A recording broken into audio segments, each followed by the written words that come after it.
So today we have been given a question around, can you be a humble leader? So we're going to not take too much time because there's not a lot to talk about there, but it is an interesting question that we get asked a lot from our leaders. Right. And one that doesn't have, there isn't much definition or it's too kind of, it's like the word gets thrown out there. Mm-hmm. What does it mean though? Mm-hmm. Okay. But before we dive in, can I do a member shout out? Yeah.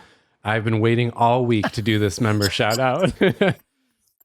So actually this person, Lindsay, she was kind of coming to Greenhouse wanting to make her next move in career. But like a lot of people, especially her age and stage, kind of the current work and life, but also kids, just takes up all the space and energy. She wasn't sure how to even start to think about it because there's no extra space, mm-hmm. no extra energy. And so really she wanted to try and make room to work on what's next. And when she worked with one of our coaches, they really started creating a calendar strategy. We've talked about that so many times in the podcast. People are like, this is so dull, but I'm telling you guys. It comes down, a lot of times it comes down to that. So they came up with kind of a calendar strategy / boundaries mm-hmm. That freed up space and energy for her to plot out her next moves. And that's actually what happened. I think she's actually in the middle of taking some of those steps right now. So just excited for her because she was excited to be able to move forward on that. Mm-hmm. So I mentioned the question was how to be a humble leader, but why do you think we even get asked that? I guess what I'm just actually wanting to think about is think about why the person is asking this question. Like what's going on? What is attached to the word humble that people bring this question mm-hmm. up is what I'm wanting to just, dialogue about for a minute. Yeah. Well, the first thing that came to mind, of course, a lot of times when we have these chats, like a person pops into my mind. Mm-hmm. So there's a certain person in my mind right now who is a very senior leader in their industry. And they were always a humble person. Because I'm thinking like a lot of people who ask this question, they are humble or want to be humble. Mm. And so it's like they were that way. But now they're in very senior position where they're asked to always have an opinion or an answer or to come give direction. And it makes them uncomfortable because it feels against their grain for them. Mm-hmm. Like their natural grain is to be collaborative. Oh, what do you think? Listen to others.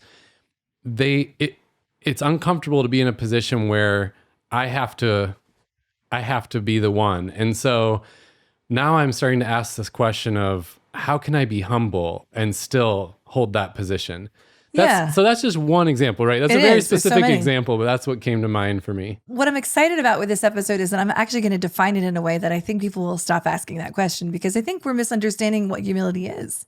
That humility means walk all over me. Humility means don't decide, don't be decisive. And it doesn't mean that at all. In fact, I was doing a little research on it and I did see this random quote that came out of nowhere, but it was from the Air Force. Okay, so the perspective is the Air Force. Mm-hmm. There was something in there that they said, basically, humility does not mean don't be aggressive, was their point, is because they want humble leaders in the Air Force, but they're not like, we don't want humble leaders that know how to fly after it. Yeah. Go after it. So there's a conflict. So I thought, let's also talk about what's the opposite of humility. I looked it up, but any thoughts on there? What's the opposite? Yeah. Well, okay, but a couple other examples in there, because I think you're hitting on something important. There has been a general shift, like over the last few decades, from the more hierarchical is the way to do it to more of a, not flat structure, but like that's not the way to do it anymore. Mm-hmm. And so people know that, or mm-hmm. they hear people talking about it, or they listen to someone like Brene Brown and hear all the stuff about humility. And then they get to Monday and it's like, how do I do that? How do I do it? How? Because either it's not what I had modeled for me when I was coming up, or because it's just a vague topic that's like, you don't know tactically what it looks like. Mm-hmm. That could be another reason why the question comes up. Mm-hmm. So it's a bit of a mindset shift is what I'm thinking about. Mm-hmm. Well, the opposite of humility is pride and arrogance. So when I just looked up the opposite, I thought, well, of course you can be a humble leader if you think about the opposite is pride and arrogance. Like if you flip the switch, do you want a boss that leads with pride and arrogance? Like, is that really what you're looking for in a leader? Mm-hmm. I mean, not for me, but I was actually having a small talk about this with my husband last night. I was talking about this? And he goes, it depends. Some people don't care. They're like, I don't care if it's a humble leader. Like he was using the example of Steve Jobs. He's like, I'm not sure he was very humble, but he got a lot done. But is it possible to get a lot done and be a humble leader? Right. I'm not saying I have all the answer to this. I just think it's an interesting, first of all, I think people have preferences around what kind of leader, but I just know that if I flip the switch and think of the opposite, I know that my goal as a leader would not to be an arrogant and prideful leader. I'm not sure people really like that. Yeah. You might get a lot done, but they might not like you at all. Right. Yeah. Well, it's just funny you mentioned the Steve Jobs scenario because I have a few friends who worked there and we would talk about what it was like in the day-to-day. Yeah. And the common sentiment was like, well, it's terrible, but it's awesome for my resume, so I'm fine with it. Right, it wasn't exactly. like they liked it. Right. And maybe there were some people who liked it. Yep. I'm not trying to generalize, but yeah. But the people I talk to in those scenarios, it's more like, well, it's tolerable for these other reasons. That would be interesting though. Like how many people actually like that kind of leader? Yeah. There might be some of that. There might be some. So I think that was the one thing Adam was saying. Well, we can't assume that people all want that. But if you're asking the question, can I be a humble leader? Well, first of all, it's your choice what kind of a leader you want to be. But I think that let's get rid of the idea that being a humble leader means that you're being walked on, that you're not being decisive, and that you're not being aggressive. Because I think you absolutely are. I loved this framing around humility too. It really helped me go, yeah, that's actually a really strong leader. So humility is the precondition for learning. I really loved that phrasing. So let's just think about it. If it's a precondition for learning, and we think about a kid. So what do children do all the time? They are preconditioned to learn, right? So even a child, like, when they're in that age where it's like they don't even have an agenda for the day. Their hand in front of their face is their agenda. Yeah. And they're like this all day long. They're just looking around, grasping orange. That was loud. That was too quiet. That smells. Yeah. All day long, they're preconditioned as children to learn. I was just thinking about how, and there's a lot of humility in children, right? But the truth is that they're going to keep learning and progressing in life because they're preconditioned to learn. So the attachment to humility is the precondition to learn. So do I want to be a leader that continues to learn? Is that framing? There's again, just interesting. I was looking up different ways that people see humility. Yeah. It's making me think of my daughter, Lucy, who I've actually noticed this the past couple weeks. So multiple times in conversations, the adults were talking and said like, oh, microphones. And she just goes, what's a microphone? Okay. Yeah. And it was, I don't know. I'm such a thinker. I would like stop and be like, whoa. I would be way too prideful to just be like, what's a microphone? I don't know. Because in my world, like, you got to know stuff. Yeah. You're supposed to know things. And she just like blurts out when she doesn't know what something is. Yeah. And you're right. Like, that's just what kids do. That's how they learn. That's how their brain is like developing.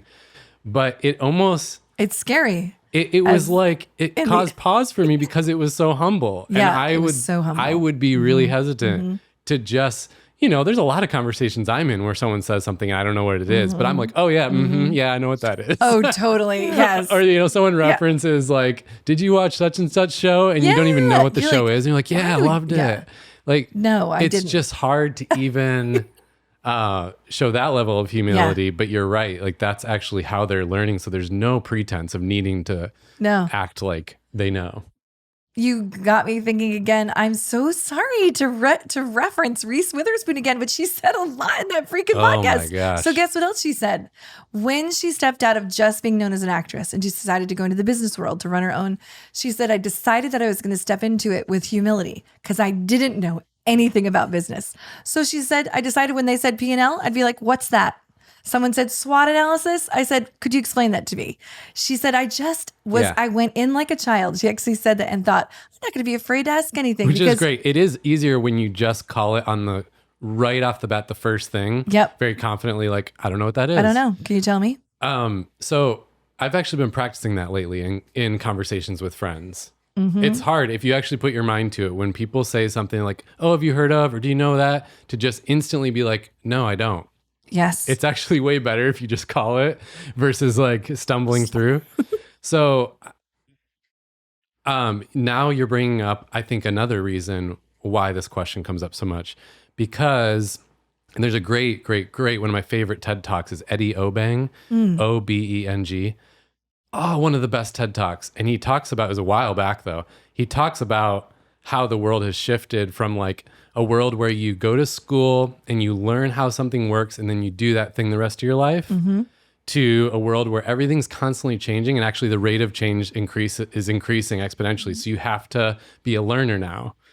And this is absolutely one of the reasons, because it used to be like, once you got to a certain level of leadership, it's because you knew how stuff works. And then you're for good forever.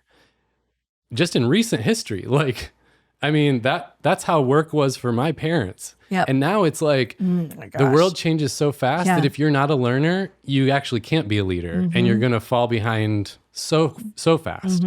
So learning is actually like a key skill now in our careers. Right. So if you attach it to the precondition of learning, we all really need to be humble. Right. Which Eddie does a great job of showing. He uses a lot of data and a lot of like visually showing the trends and how things have shifted to illustrate why this is actually one of the most important skills now. But yeah, that can be hard then when you get to be, okay, I need to be humble in order to learn. Yeah. I mean, to me, you're really attaching like the humility and learning here. Yep. Because I think the opposite of it too is of it. Pride is what stops us from learning, because our pride is what is saying, oh, I don't want them to think I don't know. Which, by the way, I mean, you know, if we were coaching someone, there is a time and a place to say you don't know. I also talk about that subject well. People have said, how do I say in a meeting I don't know something? Yeah. You don't have to every time be like, I don't know that. Yeah, because it's still kind of one of those leadership stigmas hanging out. It is. That like you're supposed to be the one in the room who knows the most. Right. But in some ways it's almost the opposite. Like if you're going to lead people well, like you want them to be the experts and you don't know and you're leaning into them. Yeah. You could say so many things too. Like, I'm unsure. Could you tell me more about that? There's a way of saying it. You could say, let me get back to you on that and find the right answer for you. Yeah. It's okay to say it in a way that doesn't make you look like what we're imagining in our head. Yeah. By saying things we don't know. Well, I think where a lot of people that I work with get hung up is because that the phrase great leaders make other people, I'm butchering it. They create an environment where other people leave the room feeling like they're the smartest person. Yes. And that phrase has become so popular among leaders and in leadership stuff. I think it's actually a big hindrance because it's too extreme. Like the reality is if people always leave the room feeling like you don't know anything as the leader, that's a problem. Yes. So it's I think that quote is too extreme and it leaves people really hung up on like, well then which is it? Am I supposed to be the dumb one or the smart one? And I think your whole point right there is in anything in life, it's always about balance. The way, even with leading with humility is about balance, right? What if we just framed humility as another way of framing it would just be to stay curious? A humble leader stays curious. It doesn't mean that in what they know, and what they don't know, they keep learning. They just... Well, talk about yourself for a sec, because just be humble and brag on yourself. Because I think you actually... no way. Well, you live this out, I think, in a really, really great way. You have done what you're doing now in your work. You've done for a long time and you're really good at it. You could easily kind of fall into the track of, all right, I'm the expert. I'm just doing it. I don't need to learn anymore. Right. But I'm constantly almost like a little surprised sometimes at how much of a learner you are and how much you show up with that type of humility. Like, no, I want to learn more and I'm open to it and I'm open to feedback and I'm open to like, so I don't know, is that just so natural to you or do you think about that at all? I probably would say it's a bit of my nature. Yeah. So in all fairness to myself, I think I'm just really being true to myself that I'm not even trying. I just continually find what other people say so much more fascinating than myself. Yeah. But I will also own what I'm an expert in. I recognize that there are areas that I know it, but when I don't, boy, I am curious about what you think. Yeah. But you're a good example in that way of most people would refer to you as someone who has a lot of confidence. You show up you show up confidently, and your presence actually makes a lot of people want to learn from you in that space. So it's like you hold those two well together. Yeah. It is confidence and it's humility, and they're not competing against each other. That's actually the bottom line, is confidence with humility. The bottom line is let's just be more like Sunday, okay? That's what she's saying. But She's so humble. She's like, there is a way to be confidently humble too. And in fact, I was thinking about how many times I say in my life that I don't know something, but the way I say it makes me come across so confident. Like let's just say, I've learned all kinds of also tricks of the trade too. So even while I'm being authentic to myself, I've learned this, like I am the expert sometimes when I'm showing up in front of a group of doctors and training them on something, to just go, I don't know, might throw that particular audience. So I've learned tricks of the trade, like someone says, hey, in this particular setting, what should I do? Instead of first saying no, I'll throw it out to the audience and say, what has anyone else tried? And what happens is the audience, I have more experts in the audience than you realize. And then my own expertise gleans from that and goes, oh yeah, that's it. It's almost like we have moments where we forget. So you can learn how to be a humble leader with confidence. And that's, to me, what I love in a leader. I love in a leader. So I think if you're trying to step into humility, and we're not going to belabor this, is that just lean into more curiosity and be open. So if you do get feedback, you know how sometimes someone says, I'm just going to be extreme and say, Steve, that was really not a good podcast. It's just right there. And you're tired at the end of the day. Our initial feeling could be, you're wrong, right? It was great. Yeah. Instead, just pause for a minute and say, that feedback's coming from somewhere. Mostly, I liked how I showed up in that podcast. But what about it made you not appreciate that podcast very much? I might just follow up with a question, because if I can learn 1 ounce of something new from a perspective that I'm leaving with someone, or a perception that I'm leaving with someone. Yeah. The curiosity angle makes humility more actionable. Yeah. It is a very actionable thing to do. Versus be humble. Like how, especially if you're not, or if you're struggling with that. I think that you're reminding me of I don't know, maybe this isn't the most common tip in the space, but the whole sleep on it thing.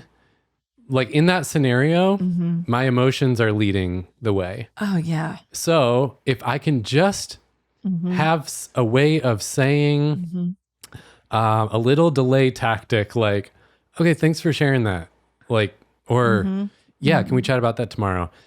And then put it aside. Then I can sleep on it, and it's easier to come at it with curiosity tomorrow. Oh yeah, when you're tired, it's really hard. Oh, the number of times where I've either done that well or botched that. It's like the sleep on it is so helpful in that space, because you're right. I should show up with curiosity. But also in that moment, not always easy. Ego's taken over for sure. So yeah.